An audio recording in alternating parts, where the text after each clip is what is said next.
welcome to another episode of The Bottom Line. I'm your host, Lauren Kalil. Our show is brought to you by Whoop. Start tracking your strain, recovery, and sleep scores with Whoop, and even get an extra month's membership and a free 4.0 strap when you sign up with the link in our description.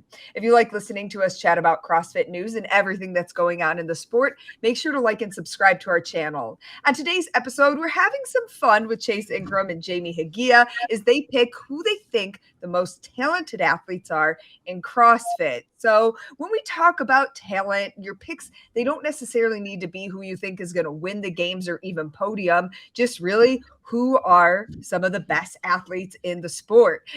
This time, I am allowing you guys to pick two people. Chase, I know sometimes you struggle with only having one top pick, so a little bit of wiggle room today. Okay. Jamie, let's start with you. Who are your two female athletes most talented in the sport? Okay, so getting started, narrowing it down to two is really super difficult. I think there's like a honorable mention list of like 50 people, probably more. But clearly, I mean, this is everyone on their mind. The number one female most talented athlete is going to be Tia-Clair Toomey. Clearly, she's won the games 5 times, and she is an Olympian, summer Olympian for weightlifting, and then also almost like barely just right there in the Winter Olympics for bobsled. I think to be able to do that and then still come back, take time off from CrossFit and then just come back and crush it year after year after year and stay on top is a very difficult feat and just a super talented all-around athlete. And then, I mean, clearly there's so many like of the champions, but we talked about talented and it comes in so many different forms. For me, like I think it involves athleticism, skill-based, and then also fitness. But if we're talking a pure athlete, I know you talked about, they don't have to necessarily win the games or anything like that. Carolyne Prevost. Ooh, that's a good monster. Like I look at her and go to her Instagram. We'll probably pull it up. She was an ice hockey player, a 2-time national champion at University of Wisconsin. She, if you have not seen this video of her doing her taekwondo, and she is hitting this like this poor dummy that gets abused by her kicks. I was like, oh, I want to be on the other end of that is just gnarly. But she is such a rounded, talented athlete. You look at, she has like some track stuff around the track, and her footwork is really great. She just, there's her ice hockey. If you scroll down a little bit further, you'll see her taekwondo. And to me, that she is an athlete. She can pick up anything super quick. There's some of her track stuff. You keep on scrolling down, you'll see her just footwork to be able to like pick up to do everything and anything. And it's really any sport, anything that's thrown at her. I feel like this woman can demolish. Would you ever want to go head to head with her? Oh, I'm scared of her, honestly. Oh, there it is. That one in the middle. Right there. This one. Yes, please watch this video. Ooh. Yeah, and it gets crazy. Can you imagine getting into a bar fight with her? Oh my God, I would want her with me. That's why I want to go out with her on my side. Next, anytime I go out, I'm taking her. She's like my personal. I need a bodyguard from her. Jamie's gonna be that like drunk chick that picks fights with everybody and then makes Carolyne step in for it at the end. Like, Carolyne, you got it. But just super impressive. What's she gonna do? Hey, this chick's talking shit to me. Like, what? No, you started it. I'm like, I don't know. Talk to Carolyne. Yeah, she truly, I mean, obviously Tia-Clair Toomey, but Carolyne, she just bleeds athleticism between all the different sports, and even just watching, her footwork and her kickboxing and all of these different things. Definitely a true athlete. Yeah. So those are my two picks. That's Chase, who were you going to follow that up with? Oh. Okay, so I had a question as far as the preface. Is this currently or ever? Good question. I'm going to leave it open. You can go as far back as you want, Chase. Okay. Because I had some so when I was looking at talent, I was looking at, because there's a lot of incredible athletes. Obviously, the top athletes of our sport have talent, but they also worked like unbelievably hard to get where they got, right? It's like the Tia-Clair Toomey is obviously one of those, all the different sports she's been in, 3 different Olympic, like it's incredible. I was kind of looking at those that just had raw natural talent, whether it was athleticism, it was CrossFit, like they were just successful. I mean, everybody works hard. Like everybody on this list worked their asses off. So when I say you had natural talent and not like built talent, I mean that as like you were just so raw, even though they probably had the work ethic, but they just had this raw talent that it almost seemed effortless to what they did. And I could only imagine what they could have been capable of with either a little extra time or just like, I don't know, more desire to like put themselves into dark places like the Mats and the Tias and things like that. So, okay, I'll start with the women. Okay, now that I'm limited to 2. Oh, gosh, the Prevost pick hurts. That was a great pick. Dang.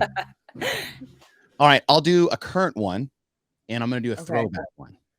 So current one, which may not surprise everybody, but I think Danielle Brandon has some of the most raw athletic talent in the field. Right. On par with, I mean, we've heard Justin Kotler sing her praises. We've seen that talent on the floor in 2019 where she goes out and crushes the second cut, where there's the first time we said her name, but it wasn't the last time we paid attention to her. And what she did last year with all the things that she was dealing with, I think was an incredible performance. I think she's a phenomenal athlete with that track and field background, and how successful she's been so early in the game. I think she has a massive ceiling.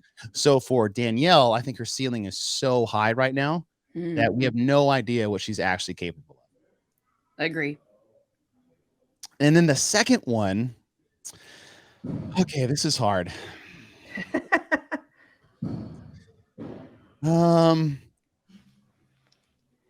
Okay, I'll throw this out there. This is an old school name, but it was incredible to see how well she performed over a span of several years. And it almost seems like she was reluctantly good at CrossFit. And for me, that's Val Voboril. Oh my God. She's on my list. I just had dinner with her the other night. Yes. And it's so funny. So we're sitting there at dinner and we're actually with Dennis, the fitness wizard, and he's too, and Lori. But anyways, and so it's so funny. Sorry to interrupt, but Steve, her husband, was like, Val, remember like you finished 3rd and you got $250 gift card. That was it for winning 3rd place at the CrossFit Games. And she's like, oh, I did? I got paid? And she's like, but yes. Okay, continue. And then I will add a couple things. But so for her, she was like a teacher and a mom, and then just a total badass at CrossFit. Yet you would talk to her at the games. I remember interviewing her and I was about to like ask the first question, and the first thing out of her mouth, like cut me off. She's like, don't tell me where I am on the leaderboard. What? You didn't want to know. She didn't care. She was just out there. Like she never cared where she placed. She never cared where she was at the end of the weekend. She obviously doesn't remember podium at the CrossFit Games, and she'd been top 5 multiple times. And she was just so casually good at CrossFit. It was incredible. So her talent, I think, is one of those that is greatly overlooked because she was just so under the radar. Yet when you walk through her accolades over the years, I think she is one of the most talented, low-key female CrossFitters we've ever had. I couldn't agree more. She lives pretty close to me. Like we're a couple beach cities away. And first of all, like when I first got into the scene and you know, like all these valley, like the valley, you know, their whole crew was Chris Clever, Becca Voigt, Val Voboril. All Lindsay the OGs, the legends. Yes. Lindsay Valenzuela came out of there. And so, you know, when I first got in the scene, I didn't know what I was doing. And and they were so nice. I showed up at regionals my first year and this lineup of like, you know, I heard Pat PC talk about Murderers Row. I was like, these women, oh my gosh, you know, and after regionals, like I was brand new and, you know, did pretty decent, like ended up in the last heat with them. And a couple, you know, after regionals, I had ran into her and her husband walking on the beach. And she's like, oh my gosh, Jamie. She's like, you did so great. She's like, I live close by. If you ever want to train, like, let's do it. And just the nicest human. And ever since then, we've been friends. She has always, like, not only a fierce competitor, but always the most giving. She would give you the shirt off of her back, wants to help you out, wants to just a heart of gold. And so we actually did a couple of the opens here, 13 or 14, 15, 16, all those years. And she qualified on accident for both regionals one time and the games. She's like, no, I'm not, I don't want to go to the games. It's too much pressure. And which, by the way, I'll tell you about being raw talent and just showing up. She always had our regionals in California was always Memorial Day weekend. So her parent teacher conferences are always on Thursday. When is our check-in? So she would always miss it because she would have to go to that. And then she would rush down with her husband and Vin, her daughter, and then kind of miss check-in and just kind of show up and do it. So that one year she was like, it's just too much pressure. And she just went out there and had fun. It made the games. In Val, so she was 2012, 13, 14. She got 5th, 3rd, and 5th. And had a baby in between. Yeah, and had a baby during that time. And then I guess she reluctantly made the games in 2017. Yeah, that was the year. Took 2 years off, incredible. Came back. She was just an anomaly to me. Yes. And I think one thing that's super impressive for all of these athletes that are doing it, a lot of them are full-time athletes. So you have all day to train. You train 3-4 hours in the morning, you eat, you take a nap or get work done, and then you sleep a little bit and then come back and train again another 4 or 5 hours. Val's teaching all day. So she goes to the 6 a.m. class, or 5 a.m. class, goes to teach all day, and then has her daughter for homework and all these things and has to grade. And she would get an hour and a half in her backyard, which, and then just crush it. So just a phenomenally talented athlete. Good one. Some incredible, you guys really hit the nail on the head with the women's side. Let's see who your men pick are. We'll snake back. Chase, we'll start with you for the men.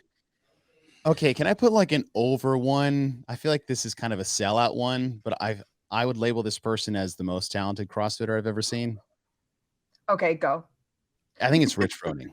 Like, and it's not even a punt. It's like there's nothing he's bad at. I mean, nothing. Maybe he's bad at sucking at something. I don't know what it is. We haven't found it yet. But I mean, individual, team, flag football, like whatever. Pick a sport, pick a talent. And Rich is just one of the most naturally gifted athletes in the sport of CrossFit across. But I'll go one current and then I'll do one. So current, I think it's hands down, it's Guilherme Malheiros. And sorry if I took one. Jamie's like, no. That was my Danielle Brandon pick. It's like, well, obviously. Yes, but he's so raw, but he does things people can't do already, which is unheard of. Being he's really as young as he is in the sport, as strong as this guy is, but it's not like brute strength. Like he's not coming in here with a max deadlift or this weird bench press total that we're like, wow, it's like he is a beautiful Olympic lifter. And he's one of the best in the sport. He's so powerful. He's so fast. And again, he's so raw. I think he is again, one of those athletes that has a massive ceiling that I don't even know where it ends. And the fact that he's in Cookeville with what I consider, it's kind of why I led with Rich, is one of the most talented athletes to ever step onto the competition floor across the board. I think this will be a very cool experiment to see where this goes for Guy. Yeah, and I mean, everybody loves his personality that comes out when he does the lifts, and being there with Rich, he couldn't be in a better environment to keep thriving. I think you've hit the nail on the head right there. Okay, number 2. I had to choose between two guys that share the same last name, but that are not related. Oh, yes. Okay. And I feel like this is a pick that, no, I'm not going to do that. Yes, I am. All right, I'm going to go with Cody Anderson. He's on my list too. Really? Okay. Yes, so okay. Cody Anderson is, and by me personally, one of the most overlooked individuals in the field. Now, he had his moments like, the clean moment at his first time at the games where I see him in the lobby in like the Manhattan Beach Hilton or something like that, is wherever check-in was, wearing a game shirt, and I was like, whose little brother is walking around with his older brother's game shirt? Oh my God. And then he goes out and like hits 310 or something at the end of the speed clean ladder. I was like, I didn't even think this was possible at a guy this size, but he is a incredible pound for pound lifter. One of the better ones. If you just went like his weight, size versus what he lifts, I think he would be at the top 5 in all of CrossFit. His gymnastics are elite, near second to none. And his mustache, like you can't fake that. But what his raw talent was, obviously, like I said, all these athletes put in the work to hone these skills, so that this wasn't God-given ability. But his talent was absolutely incredible. And this is a guy that got like a backfill to regionals back in, I want to say like 2017 or 2018. He got a backfill from the Open, went to the Northwest Regional, ended up qualifying for the CrossFit Games, and then finished in, I think, like the top 10, top 15. And I miss that guy out there. He was definitely one of Me those too. fan favorites, I would think. But his talent across the board between elite gymnastics and barbell work is one of the better ones I've seen. Yeah, I would love to see him come back into the mix, though. He just was somebody that was very entertaining to watch, too. All right, Jamie, who are your 2 male athletes? Chase, great job. Those were definitely in there. I mean, clearly Rich can do it all. And I think what's so impressive about him and Annie Thorsard and people like that, Becca Voigt, is the longevity to be able to do this and stay at the top of their game for so long. And definitely Cody Anderson. I will throw in there, I do think, okay, well, one, this is like an Elijah Muhammad, because he's my basketball guy, and so I'm a former basketball player. I always love to see like other fellow, like I always pick out like, oh, this person played basketball, which I looked up, and Guy was a former basketball player as well. Really? Oh, cool. Yes. So that was cool to see. I just remember Elijah at the games, Easy, they call him Easy. And do you remember the snatch that happened? That hit him in the face? In Carson, he gets hit in the head, takes a second, kind of, readjust everything, probably his vision and everything, and comes back and hits that snatch again. And that, I mean, I think we can talk about athletes, and if we go down this list, the sports they came from, we see a lot of football, wrestling, which another Chandler Smith is another one of those guys that just the raw talent is insane. But I wonder, that's why, these people that come from like who wrestled or played football at a collegiate or professional level, how much of that is going to transfer over into CrossFit, and which sport do you think translates? Obviously gymnastics, but what other sports do you feel like kind of helps out these athletes the best? But I love Easy. I'm a big fan of him. He has such a great heart too, and just has been so great for CrossFit, the community, and just and I love his lifting is it's just I always remember that from the CrossFit Games of him on the snatch ladder. There's 2 things that will always stick with me for Easy. Is the first time I ever saw him step on the competition floor, I want to say it was 2014 Southeast Regional, and it was the legless rope climb event. Where it was 1 legless rope climb and a shuttle run. And this dude would run to the rope, jump, and I want to say pull 1 time with 1 hand, slap the top of the every single time. Yeah. Every time. And that's why I think everyone jump out of the building. He can jump up to 11 or 12 feet, and he just would jump 1 time and then slap the backboard, basically. Right. Like, who is this dude? And the other time, I think he was one of the first people I ever saw in my life over at squat 400 pounds. Incredible. Just incredible. Absolutely incredible. And the coolest part was that he showed, because, he became like, I think his thing was like lift heavy every day or and the dude is so strong, and his over position is so good, but he showed a picture when he first started CrossFit with a PVC pipe, and it was just trash.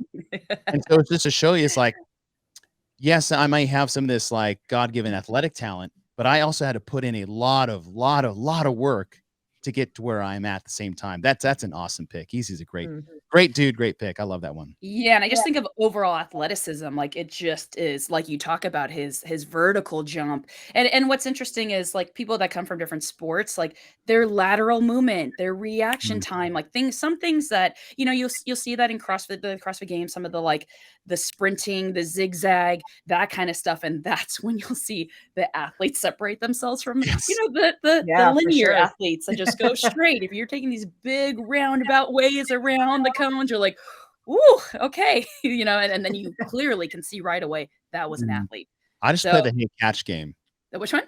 Just the hey catch. Like just throw a ball at him. Oh, yes. yeah. The athletes real quick. Yes. Because then it's like, oh, Not even a heads up. Hey catch. yes. And Cool. it's Athlete. really interesting. Bounce off their face like CrossFitter. Yes. That's definitely a good test. Okay, Jamie, who's your second pick? All right, so I had Rich and Easy. I think I am gonna go with Chandler Smith. I think Nice. I am, just because again, for him and I think what's really neat is like clearly these guys that have won the games, which also I feel like who's on the same level as Val Voboril, like Ben Smith is like just a incredible talented athlete as well. But yeah, listening to like Chandler said at his first regionals, he was nervous, and he said he turned to Ben, he's like, what do you do? He's like, I'm nervous too, man. And it was just interesting to see that at the regionals when they're competing against each other. So, and these people that are the most talented, they're so willing to pass this on to the future generations, which influenced people like Chandler Smith. But yeah, for him, I feel like his raw natural talent and clearly his strength is just top of the line. I mean, I think it's interesting because you think of him as such an explosive. I think of him as like an explosive, very fast, like experienced lifter as well. But it was interesting. I had read that he said that his best movement are the long aerobic pieces because of his military training in the Army. And so they do ruck runs and so he said actually his favorite are these 20-minute, these long duration workouts, which is my nightmare. I like the quick, short, fast, let's be done. Like the last event of regionals is my favorite because it's under like 5 to 7 minutes. But yeah, if you can do it all and kind of just show up and like, come from your sports background and then come on the scene. And it's interesting how long it takes some of these athletes to make it to the CrossFit Games. Like for me personally, I think it's around 5 years. Like if you don't know, like come from a gymnastics background or like you have to learn the weightlifting, the gymnastics. For me, I was a basketball player. I never walked on my hands upside down. I'm like, what? And some of these regional events were handstand walk for time, for distance, for distance. And so to learn some of the skills, it takes that long. But for some athletes, like in their first year, their first 1 to 3 years, and like, you have to be a phenomenal athlete to be able to do that. So yeah, I do. I love Chandler. I think, and again, I think one thing that all these people have in common is not only are they like have the athleticism, the talent, the hard work, but they're good people. And I think that goes so far. Once their careers are done and you can't do this sport forever, but for me, it's so important to be remembered as a good person. Like how Chase, you remember like interviewing these people and, from years ago, 10 years ago, and you remember them for like how great of people they were and how nice and kind. So I think that on top of being so talented, you're just on top and no one can touch you. Yeah, Chandler's and I think on my short list. It's just incredible. Yeah, who else? Can you go through your honorable mention list for women and yeah, go for it. Lauren, you're the one of the show. Oh, sorry, Lauren. In this podcast, that's okay. We're here having fun. Chase, yeah, let's hear some of your honorable mentions. Honorable mentions. Okay, on the women's side, I put Chris Clever. I think she was her domination in the 2010 games. I don't think anyone really realizes her average placing. I think was like 2.2, maybe. Like she was first and second with everything except like one event. And she was one of those super casual girls that was just like, whatever. Yes. I had Elizabeth Akinwale. Same. What she did at really like her size, like she was just a tall human being. Like she was an athlete, and she was just out there walking on her hands. She was one of the first women to break 6 minutes in Jackie, which I didn't think was possible. And she goes out at I think it's the North Central Regional in 2013 and goes unbroken on the last 30 pull-ups and breaks 6 minutes, which I was like, I didn't think that was possible. What she did in the killer cage, going down and back unbroken, that nobody else could do. Many tried and all failed except her, where she made the turn without coming down at the killer cage in 2011. Gosh, the soccer chipper, she went unbroken end to end in the final handstand walk. Like she was so talented. She was so strong. She did things you wouldn't think she'd be able to do. And I put Sarah Sigmund's daughter in there. Sarah is massively talented, and I don't think anybody can argue that. She's just like a victim of her own like happenstance or bad luck. And, you know, she comes onto the scene and gets third twice back-to-back years. And then despite herself still gets like top 5 finishes in here. So that was my women's short list. It's a good list though.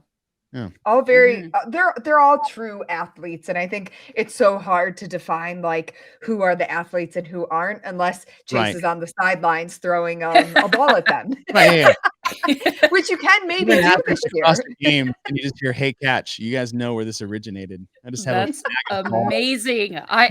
You have to do this, start please. that. Yes, I think that needs to be organized. Instagram handle just called "Hey, catch" and just throw balls at random people in public. Yeah, I mean, obviously, this is an interpretation of what I see as talent.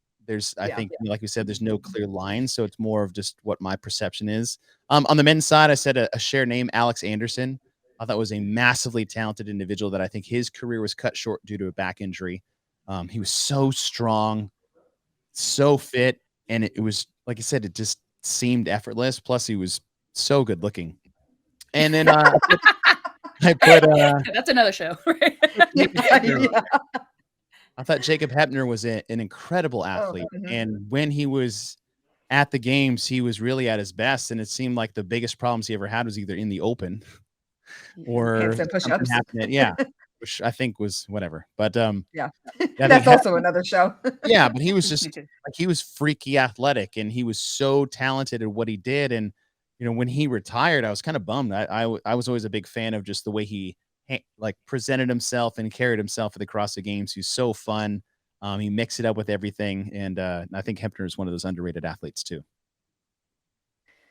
A lot of great names in the mix. Jamie Hagiya, Chase Ingraham. This was a really fun show with you guys. Thanks for joining us. Yeah, thanks for having me. Thanks so much for having us.